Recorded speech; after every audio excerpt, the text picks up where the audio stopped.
నమస్తే welcome to BDD news ముందుగా headlines 21 రాష్ట్రాలు కేంద్ర పాలిత ప్రాంతాలతో మొదటి దశ లోక్సభ ఎన్నికలకు నోటిఫికేషన్ విడుదల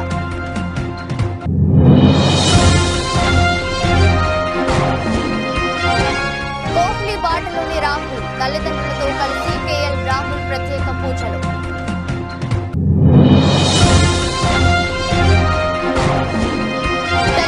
గవర్నర్ గా బాధ్యతలు స్వీకరించిన CP రాధాకృష్ణన్ ప్రమాణ స్వీకారోత్సవ కార్యక్రమంలో పాల్గొన్న సీఎం రేవంత్ రెడ్డి పలువురు మంత్రులు CS శాంతికుమారి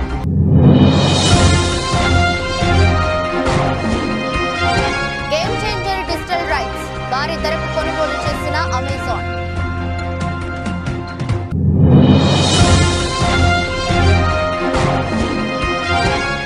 భారీగా నష్టపోయిన స్టాక్ మార్కెట్లు ఒక్కరోజే 5 లక్షల కోట్లు మటాష్ దేశవ్యాప్తంగా లోక్సభ ఎన్నికలకు 4 రాష్ట్రాల్లో అసెంబ్లీ ఎన్నికలకు ఇటీవల కేంద్ర ఎన్నికల సంఘం షెడ్యూల్ విడుదల చేసిన విషయం తెలిసిందే. మొత్తం 7 దశల్లో ఎన్నికల ప్రక్రియను పూర్తి చేసేందుకు షెడ్యూల్ ను అధికారులు విడుదల చేశారు. బుధవారం తొలి దశ ఎన్నికల ప్రక్రియ ప్రారంభమైంది. ఎన్నికల సంఘం నోటిఫికేషన్ విడుదల చేసింది. తొలి దశలో 21 రాష్ట్రాలు కేంద్ర పాలిత ప్రాంతాల్లో 102 స్థానాలను ఎన్నికలు జరగనున్నాయి.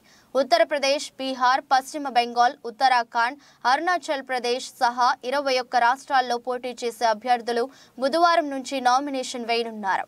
మొదటి దశలో మొత్తం 102 లోక్సభ స్థానాలకు నోటిఫికేషన్ విడుదల కాగా బుధవారం నుంచి మార్చి 27వ తేదీ వరకు నామినేషన్ల స్వీకరణ ప్రక్రియ ఉంటుంది. మార్చి 28న నామినేషనల్ పరిశీలనలో ఉంటుంది. అదేవిధంగా మార్చి 30న బీహార్ రాష్ట్రంలో ఏప్రిల్ 2 నామినేషన్ల ఉపసంహరణకు గడువు ఉంటుంది. ఏప్రిల్ 19న 102 నియోజకవర్గాల్లో పోలింగ్ జరగనుంది. జూన్ 4వ తేదీన ఓట్ల లెక్కింపు జరుగుతుంది. 2024 లోక్సభ ఎన్నికల ప్రక్రియలో భాగంగా తొలి దశలో జరిగే ఎన్నికల అరుణాచల్ ప్రదేశ్ రాష్ట్రంలో 2, అస్సాంలో 4, మణిపూర్లో 2, మేఘాలయలో 2, మిజోరాం, నాగాలాండ్, సిక్కిం, త్రిపుర, అండమాన్ నికోబార్, లక్షద్వీప్, పుదుచ్చేరిలలో ఒక్కో స్థానంను, అదేవిధంగా తమిళనాడులో 39, రాజస్థాన్ రాష్ట్రంలో 12, ఉత్తరప్రదేశ్ రాష్ట్రంలో 8, మధ్యప్రదేశ్ రాష్ట్రంలో 6, మహారాష్ట్రలో 5, ఉత్తరాఖండ్ రాష్ట్రంలో 5, బీహార్లో 4, పశ్చిమ బెంగాల్లో 3 స్థానాల్లో ఎన్నికల ప్రక్రియకు నోటిఫికేషన్ను ఎన్నికల సంఘం విడుదల చేసింది.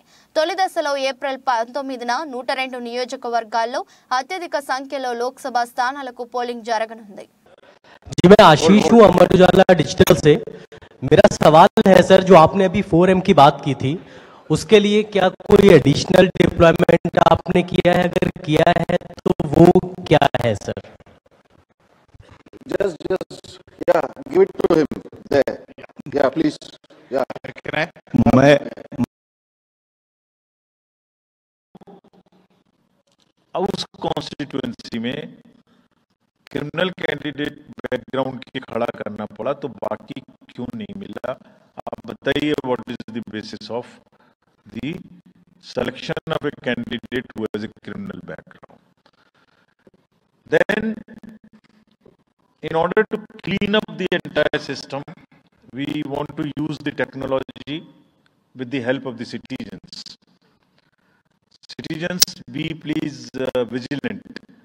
So C-Vigil ऐप में कोई भी शिकायत अगर किसी सिटीजन्स को, किसी वोटर को करनी है, कहीं पर भी कोई पैसा बांटने का केस है, फ्रीबी बांटने का केस है, एक्सेस कैंपेनिंग का केस है, जस्ट टेक ए फोटो और type text, send it to us. We will capture your longitude and latitude ourselves. आप कहाँ पर खड़े हैं ये हम अपने से, आप SSB बॉर्डर से जहां से भी जिसके नारकोटिक्स और जहां से भी फ्री भी आने की संभावना. Team India star cricketer KL Rahul తిరిగి మైదానంలో అడుగు పెట్టనున్నాడు. గాయం నుంచి కోలుకున్న ఈ కర్ణాటక బ్యాటర్ ఐపీఎల్ 2024లో లక్నో సూపర్ జాయింట్స్ కెప్టెన్ హోదాలో రీ-ఎంట్రీ ఇవ్వనున్నారు. అయితే క్యాష్ రిచ్ లీగ్ తాజా ఎడిషన్ ఆరంభించే ముందు కేఎల్ రాహుల్ ఆధ్యాత్మిక సేవలో మునిగిపోయారు. మధ్యప్రదేశ్లోని ఉజ్జయిని మహాకాళేశ్వర్ ఆలయాన్ని దర్శించుకున్నారు. తల్లిదండ్రులతో కలిసి బుధవారం ఉదయాన్నే గుడికి వెళ్లిన రాహుల్ భస్మహారతి తరువాత మహాదేవుడికి ప్రత్యేక పూజలు నిర్వహించి పండితుల ఆశీర్వచనాలు అందుకున్నారు. ఆ సమయంలో రాహుల్ భార్య అతియా శెట్టి మాత్రం కనిపించలేదు. గతంలో ఈ ఆలయాన్ని సందర్శించినప్పుడు ఆమె రాహుల్ వెంట ఉంది. కాగా గతేడాది ఆర్సీబీతో మ్యాచ్ సందర్భంగా గాయపడిన కేఎల్ రాహుల్ ఐపీఎల్ 2023 సీజన్లో కీలక మ్యాచ్లకు దూరమయ్యాడు. అతడి స్థానంలో లక్నో పగ్గాలు చేపట్టిన కృణాల్ పాండ్యా జట్టును ప్లే ఆఫ్స్ వరకు చేర్చిన కీలక పోరులో చేతులెత్తేశాడు. ఇదిలా ఉంటే తోడ కండరాల గాయానికి శస్త్రచికిత్స చేసుకున్న రాహుల్ టీమిండియా తరపున రీ-ఎంట్రీ ఇచ్చి సత్తా చాటాడు. వన్డే వరల్డ్ కప్ 2023లో వికెట్ కీపర్ గాను రాణించాడు. అయితే ఇటీవల స్వదేశంలో ఇంగ్లాండ్తో జరిగిన టెస్ట్ సిరీస్ సందర్భంగా గాయం మళ్లీ తిరగబెట్టింది. ఈ క్రమంలో కేవలం ఒక్క మ్యాచ్ ఆడి మిగిలిన 4 టెస్టులకు దూరమైన కేఎల్ రాహుల్ లండన్ వెళ్లి వైద్య నిపుణులను సంప్రదించాడు. అనంతరం జాతీయ క్రికెట్ అకాడమీలో పునరావాసం పొందిన అతడు ఫిట్నెస్ సాధించాడు.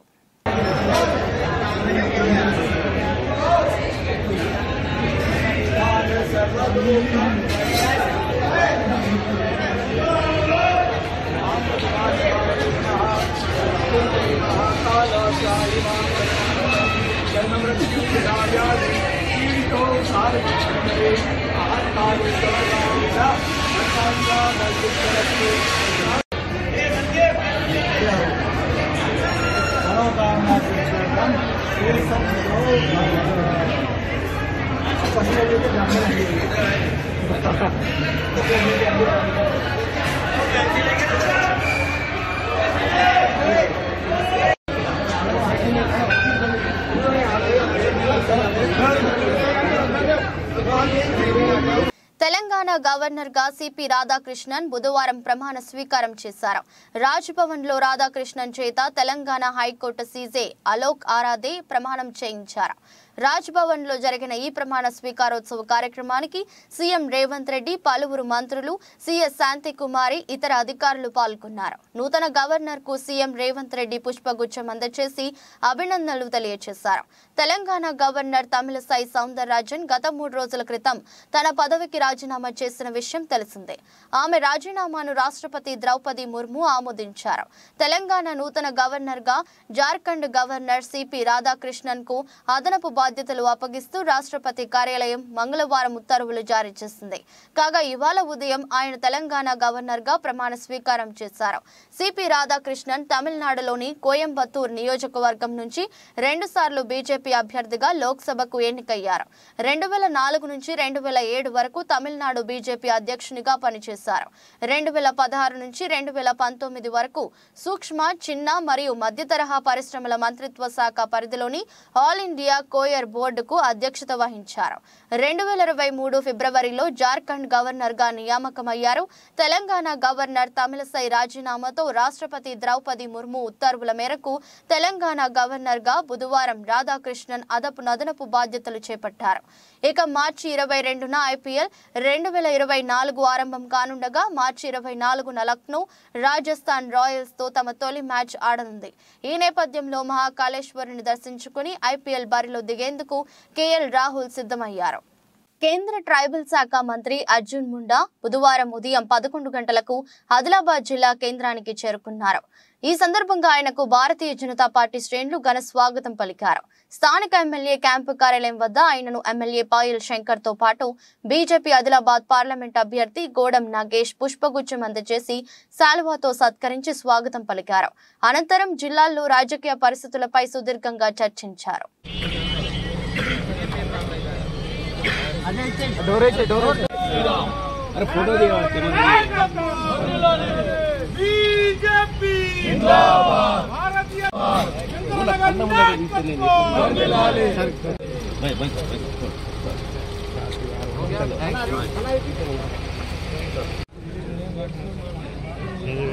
भारत माता की जय।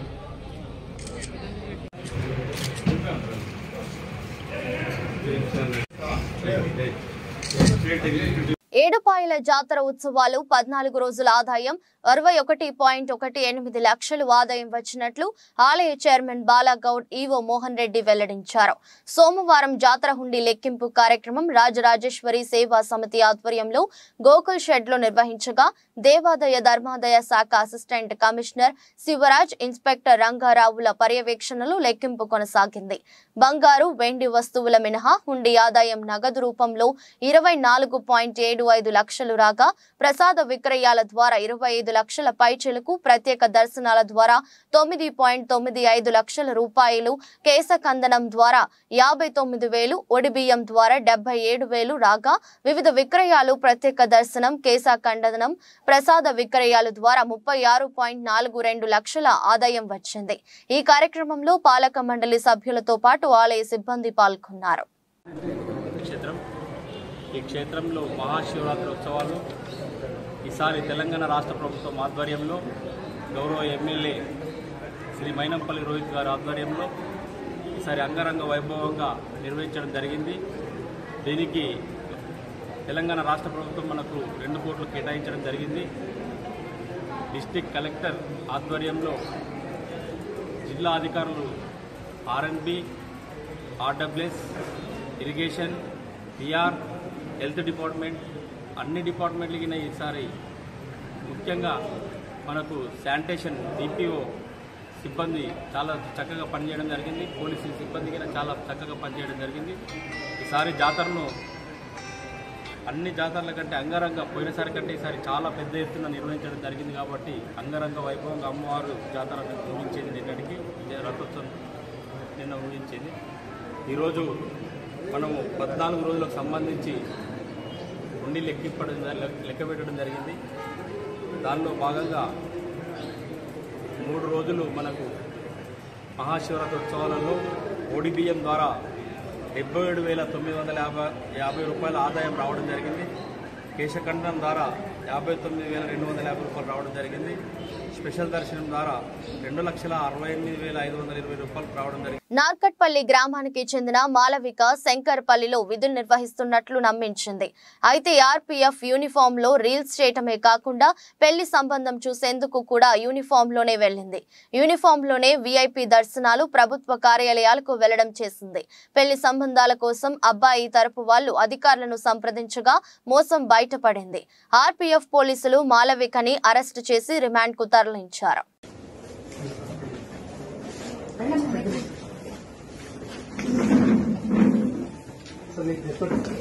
మీరే కదయ్యా కంప్లైంట్ ఇచ్చింది మీరేనా?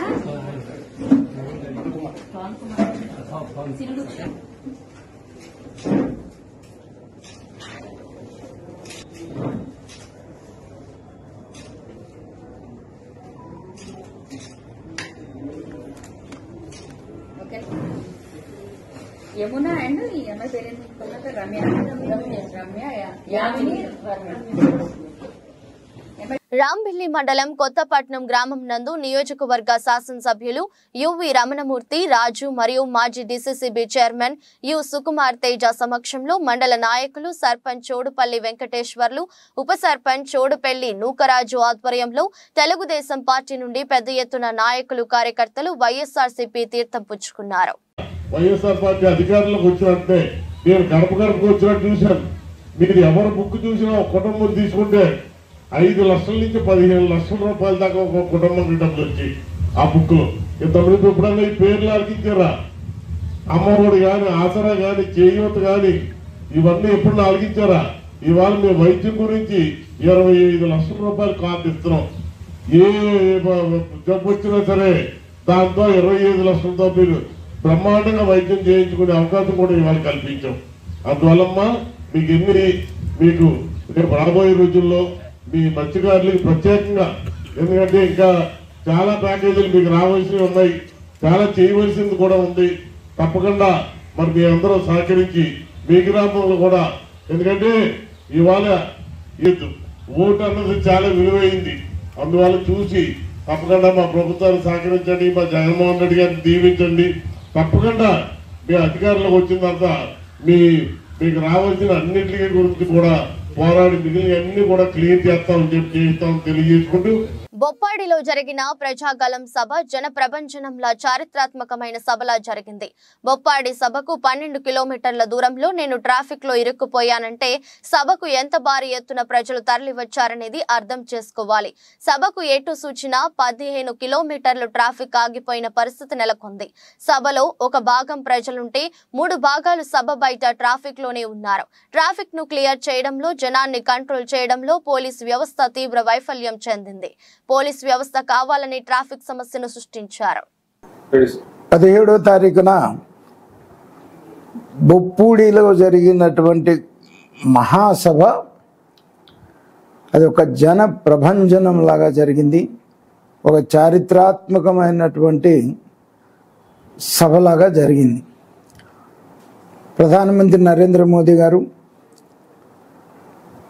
తెలుగుదేశం పార్టీ జాతీయ అధ్యక్షులు నారా చంద్రబాబు నాయుడు గారు, జనసేన అధ్యక్షుడు పవన్ కళ్యాణ్ గారు, నారా లోకేష్ గారు మరి ఆ సభలో పార్టిసిపేట్ చేయటం,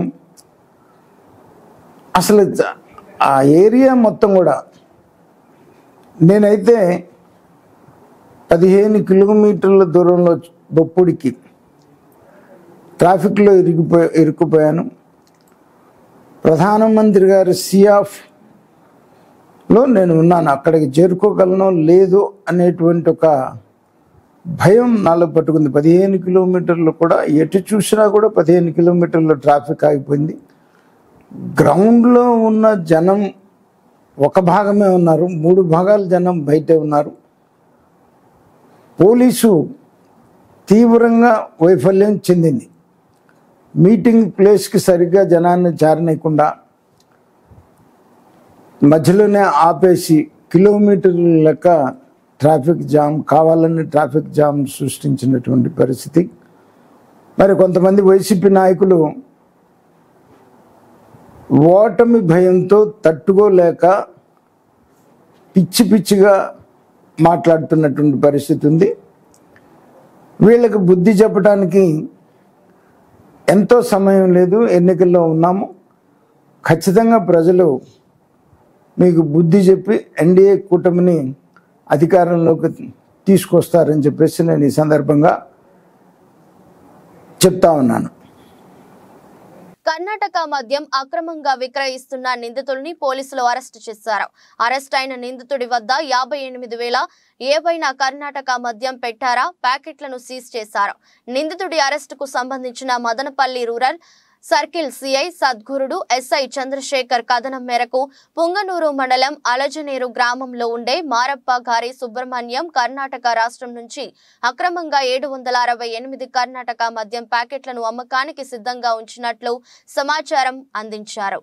వెంటనే తనతో పాటు ఎస్ఐ చంద్రశేఖర్ సిబ్బందితో వెళ్లి సోదాలు జరిపి 58,000 రూపాయల విలువైన కర్ణాటక మద్యం ప్యాకెట్లను సీజ్ చేసి నిందితుడిని పోలీస్ స్టేషన్ కు తరలించి విచారణ అనంతరం తనపై కేసు నమోదు చేసి అరెస్టు చేశామని సిఐ తెలిపారు.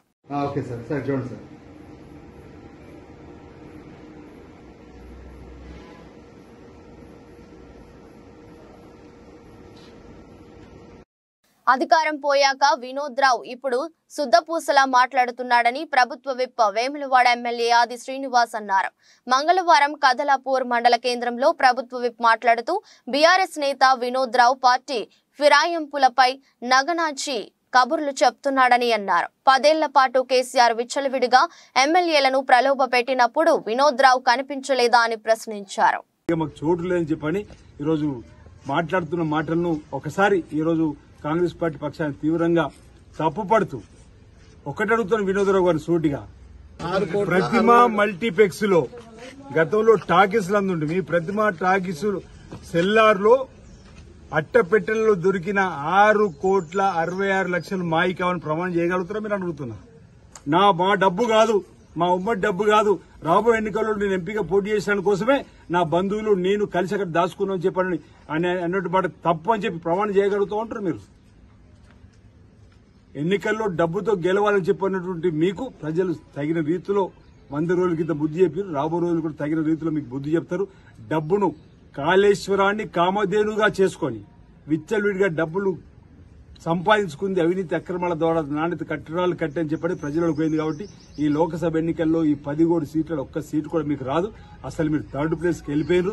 అందుకే ప్రెస్టేషన్ లో మతి భ్రమించి ఇంకా పొగురు మాటలు మాట్లాడుతున్నారు తప్ప ఇది మీ మాటలు ఎవరు కూడా వినటట్లేదు. మీ వ్యాఖ్యలు ఖండిస్తాను. ఈ శుద్ధ పూస మాటలు మానుకోవాల్సిందిగా వినోద్ కుమార్ చెప్తా ఉన్నాం. గతంలో ఎందుకు మీ కేసీఆర్ ఫ్యామిలీకి ఈ శుద్ధ పూస మాటలు చెప్పలేదు? ఆనాడు Congress party, TDP, YSR, CPI, CPM మొత్తం మంది ప్రతిపక్ష నాయకులు, ఒక ఎంఐఎం, బీజేపీ అందరినీ కలుపుకున్నప్పుడు తప్పని ఎందుకని అడుగుతున్నా. ఇప్పుడు స్పీకర్ గారు వెంటనే నిర్ణయం తీసుకోవాలని అంటాడు. 2014లో మధుసూదనాచారి 2014లో స్పీకర్ గా ఉన్న మధుసూదనాచారి గారికి ఎందుకు చర్యలు తీసుకోమని చెప్పలేరు 23 మంది ఎమ్మెల్యేల మీద. 2018లో స్పీకర్ గా ఉన్న పోచారి శ్రీనివాసరెడ్డి పైన ఎందుకు ఒత్తిడి చేయలేరు వెంటనే వాళ్ళపై చర్యలు తీసుకోమని? అంటే మీకొక రూలు మాకొక రూలా? రాజకీయ వ్యూహాలు ప్రతి మెదక్ జిల్లా ఎస్పీ కార్యక్రమంలో ఎస్పీ బాలస్వామి ఆధ్వర్యంలో రాబోయే పార్లమెంట్ ఎన్నికల చట్టాలు, ఎన్నికల ప్రవర్తన నియమావళికి సంబంధించి అవగాహన కల్పించేందుకు జిల్లా పరిధిలోని పోలీస్ అధికారులకు ఎన్నికల శిక్షణ సమావేశం నిర్వహించారు. రానున్న పార్లమెంట్ ఎన్నికలకు పటిష్టమైన భద్రత ఏర్పాటు చేయాలని అధికారులు, సిబ్బంది సిద్ధంగా ఉండాలని సూచించారు.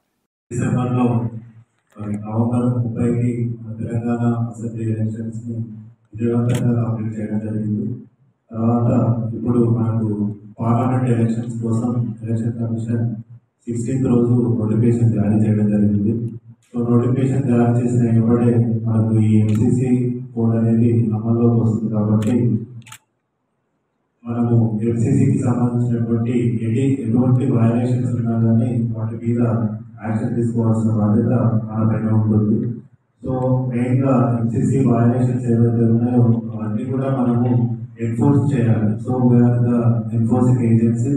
సో దీనికి సంబంధించి మీరు లాస్ట్ అసెంబ్లీ ఎలక్షన్స్లో కూడా చాలా పకడ్బందీగా అందరూ మంచిగా పనిచేశారు. సో అదేవిధంగా ఈ పార్లమెంట్ ఎలక్షన్స్లో కూడా ఎటువంటి ఇన్సిడెంట్ జరగకుండా, ఎటువంటి వయలేషన్స్, ఎవరి మీద డిసిప్లినరీ యాక్షన్ రాకుండా మీరందరూ కూడా పనిచేయాలని నేను ఈ సందర్భంగా కోరుకుంటున్నాను. రెడ్డి కార్పొరేషన్ ఏర్పాటుతో పాలాభిషేకం. కాంగ్రెస్ ప్రభుత్వం రెడ్డి కార్పొరేషన్ ఏర్పాటు చేయడంతో రెడ్డి సంక్షేమ సంఘం నాయకులు బోధన్ పట్టణంలోని రైస్ మిల్ అసోసియేషన్ భవనంలో సీఎం రేవంత్ రెడ్డి, ఎమ్మెల్యే సుదర్శన్ రెడ్డి చిత్రపటాలకు పాలాభిషేకం చేశారు. బోధన్ పట్టణంలోని రైస్ మిల్ అసోసియేషన్ భవనంలో సంబరాలు చేసుకున్నారు. బోధన్ డివిజన్ రెడ్డి సంక్షేమ సంఘం ఆధ్వర్యంలో ముఖ్యమంత్రి రేవంత్ రెడ్డి, మాజీ మంత్రి ఎమ్మెల్యే సుదర్శన్ రెడ్డిలకు ధన్యవాదాలు తెలిపారు. ఈ సందర్భంగా రెడ్డి సంక్షేమ సంఘం ప్రతినిధులు మాట్లాడుతూ ఈ కార్యక్రమంలో రెడ్డి సంక్షేమ సంఘం అధ్యక్షుడు తిరుమల్ రెడ్డి, కౌన్సిలర్ శరత్ రెడ్డి, గోపాల్ రెడ్డి, విఠల్ రెడ్డి, శ్రీనివాస్ రెడ్డి, సంజీవ్ రెడ్డి, రవీందర్ రెడ్డి, నరేందర్ రెడ్డి తదితరులు పాల్గొన్నారు. మొన్నటి ఎన్నికల షెడ్యూల్ కంటే కొద్ది రోజుల ముందు మన రాష్ట్ర ప్రభుత్వం తరపున గౌరవనీయ ముఖ్యమంత్రి రేవంత్ రెడ్డి గారు వివిధ కులాలకు కార్పొరేషన్లు ప్రకటన చేయడం జరిగింది. అందులో రెడ్డి కార్పొరేషన్ కూడా ఏర్పాటు చేస్తున్నామని చెప్పినందుకు మా రెడ్డి సంఘం బోధన్ డివిజన్ తరపున, బోధన్ కాన్స్టిట్యున్సీ తరపున ముఖ్యమంత్రి గారికి, అట్లాగే స్థానిక ఎమ్మెల్యే అయినటువంటి మాజీ మంత్రి అయినటువంటి సుదర్శన్ రెడ్డి గారికి అభినందనలు తెలియజేస్తున్నాం. గతంలో ఎస్సీ, ఎస్టీ, బీసీ కార్పొరేషన్స్ ఉంటుండే, దానికి బదులుగా వివిధ కులాలకు కూడా కార్పొరేషన్లు ప్రకటన చేద్దామని చెప్పేసి, అమలు చేద్దామని చెప్పేసి నిర్ణయం తీసుకున్నందుకు ప్రభుత్వానికి, రేవంత్ రెడ్డి గారికి అభినందనలు తెలియజేస్తున్నాం. దాదాపుగా ఈ కార్పొరేషన్ ఏర్పాటు చేసినట్టయితే బాగుంటుండే అని గతంలో కూడా ప్రభుత్వానికి మన సంఘాలు ఏదైతే విజ్ఞప్తి చేసినప్పుడు కేవలం ప్రకటన చేసి ఇచ్చిపెట్టిండు కానీ అమలు చేసేటటువంటి పరిస్థితి రాలేదు. కానీ ప్రస్తుతం ప్రకటనలు జీవోల రూపంలో కూడా బయటకు వచ్చిన సందర్భము గత 4-5 రోజుల నుంచి మనం చూస్తున్నాం. అయితే ఈ కార్పొరేషన్ ద్వారా మనకు జరిగేటటువంటి లబ్ధి ఏంటంటే, మన ఏదైతే రెడ్డిలలో దాదాపుగా ఒక 30% బీద వాళ్ళు ఉన్నారు, బిలో పావర్టీ లైన్, పేదరికంలో ఉన్నటువంటి వాళ్ళు ఉన్నారు. వాళ్లకు చదువులకు చాలా ఇబ్బందులు అవుతున్నాయి. కూలీ చేసి పావుడ పని చేసుకొని బతికేటటువంటి కుటుంబాలు అనేకం ఉన్నాయి. ఉదాహరణకు మా ఊళ్ళోనే 30 కుటుంబాలు ఉంటే 5 కుటుంబాలకు గుంట భూమి కూడా లేదు. ఒక 5 కుటుంబాలకు ఎకరం లోపల ఉన్నది. అంటే సుమారుగా 30% బిలో పావర్టీ లైన్లో ఉన్నారు. వాళ్ళ పిల్లలకు భవిష్యత్తులో ఈ కార్పొరేషన్ ద్వారా భవిష్యత్తులో చదువుకోవడానికి, ఉన్నత స్థాయికి చేరడానికి ఈ కార్పొరేషన్కి ప్రభుత్వము ఫైనాన్షియల్గా అసిస్ట్ చేస్తే దాని నుంచి ఈ కార్పొరేషన్ ద్వారా మా రెడ్డి సంఘము ఆ బీద పిల్లలకు సాయం చేసేటటువంటి సందర్భం కనిపిస్తుంది కాబట్టి ఈ కార్పొరేషన్ చేసినందుకు ప్రభుత్వానికి అభినందనలు తెలియజేస్తున్నాం. జై తెలంగాణ, జై రెడ్డి సంఘం. గేమ్ చేంజర్ సినిమా కోసం అభిమానులు ఎంతగానో ఎదురు చూస్తున్నారు. దిల్ రాజు నిర్మాణంలో శంకర్ దర్శకత్వంలో 3 ఏళ్ల క్రితం సినిమా ప్రకటించినా ఇప్పటికీ దాని నుంచి సరైన అప్డేట్ ఇవ్వట్లేదు. త్వరలో చరణ్ పుట్టినరోజుకి ఈ సినిమా నుంచి ఓ సాంగ్ రిలీజ్ చేస్తారని తమన్ తెలిపాడు. దీంతో అభిమానులు ఆ సాంగ్ కోసం ఎదురు చూస్తున్నారు. గేమ్ చేంజర్ సినిమా షూటింగ్ శరవేగంగా జరుగుతుంది. నిన్నటి వరకు వైజాగ్లో షూట్ జరగడంతో కొన్ని ఫోటోలు, వీడియోలు లీక్ అయి వైరల్ అయ్యాయి. ఇక నిన్న ముంబైలో జరిగిన అమెజాన్ ఈవెంట్లో దిల్ రాజు పాల్గొన్నారు. గేమ్ చేంజర్ సినిమా అమెజాన్లోకి రాబోతుందని ప్రకటించారు. సినిమా రిలీజ్ అయిన తర్వాత గేమ్ చేంజర్ అమెజాన్ ప్రైమ్ ఓటీటీలోకి రానుందని, అయితే అమెజాన్ గేమ్ చేంజర్ సినిమా అన్ని భాషల్లో కలిపి డిజిటల్ రైట్స్ ని ఏకంగా 110 కోట్లకు కొన్నారని టాక్ వినిపిస్తుంది. దీంతో మరి ఇంత భారీ రేటుకు కొన్నారా అని అంత ఆశ్చర్యపోతున్నారు. అయితే దీనిపై ఎలాంటి అధికారిక ప్రకటన రాలేదు. 110 కోట్లకు డిజిటల్ రైట్స్ అంటే అది చాలా ఎక్కువ మొత్తం. బడ్జెట్ లో కూడా సగం రిలీజ్ అవ్వకుండా వచ్చేసినట్టే.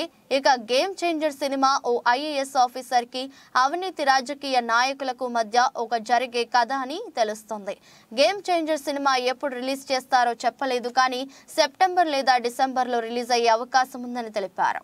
దేశీయ స్టాక్ మార్కెట్లు కుప్పకూలాయి. 17 ఏండ్ల తర్వాత తొలిసారిగా జపాన్ సెంట్రల్ బ్యాంక్ వడ్డీ రేట్లను పెంచడంతో అంతర్జాతీయ మార్కెట్లలో ఒక్కసారి అలజడి రేపింది.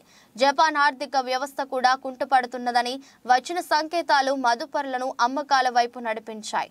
గ్లోబల్ మార్కెట్లకు తోడు దేశీయ సూచీలు కూడా అదే బాట పట్టాయి. నష్టాల్లో ప్రారంభమైన సూచీలు చివరి వరకు ఇదే ట్రెండ్ను కొనసాగించాయి. అంతర్జాతీయ మార్కెట్లకు తోడు బ్లూ చిప్ సంస్థల షేర్లు తీవ్ర ఒత్తిడికి గురి కావడం కూడా పతనానికి ఆజ్యం పోశాయి.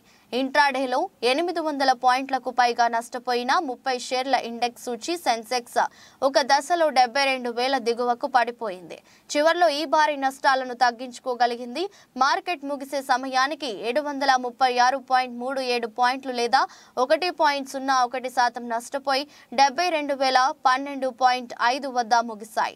మరో సూచీ నిఫ్టీ కూడా 238.25 పాయింట్లు కోల్పోయి తన కీలక స్థాయి 22,000 దిగువకు 21,817.45 వద్ద ముగిసింది. ఈ వారంలోనే అమెరికా ఫెడరల్ రిజర్వ్ వడ్డీ రేట్లపై నిర్ణయం తీసుకోనుండటం కూడా మదుపరులు వేచి చూసే ధోరణికి అవలంబిస్తున్నారు. స్టాక్ మార్కెట్ల భారీ నష్టాలతో లక్షల కోట్ల మదుపరుల సంపద హారతి కర్పూరంలా కరిగిపోయింది. దీంతో బీఎస్ఈలో లైస్టెన్ సంస్థల మార్కెట్ విలువ 4,66,777.98 కోట్లు కోల్పోయి 3,73,92,545.45 కోట్లకు పరిమితమైంది.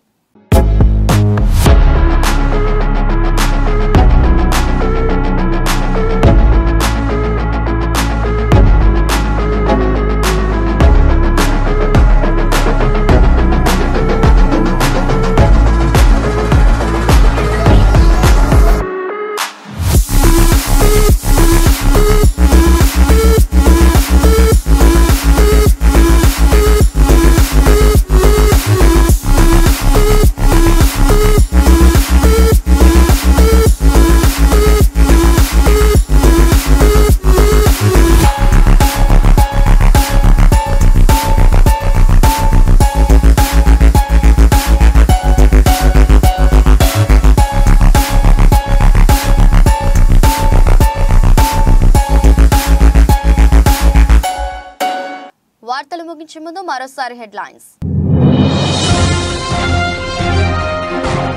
21 రాష్ట్రాలు కేంద్ర పాలిత ప్రాంతాలతో మొదటి దశ లోక్సభ ఎన్నికలకు నోటిఫికేషన్ విడుదల.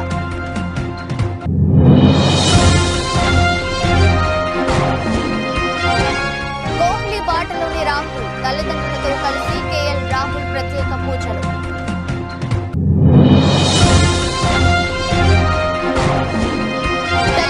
గవర్నర్ గా బాధ్యతలు స్వీకరించిన CP Radhakrishnan.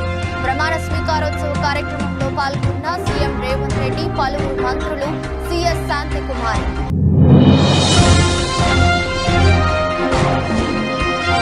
Game changer digital rights భారీ ధరకు కొనుగోలు చేసిన అమెజాన్.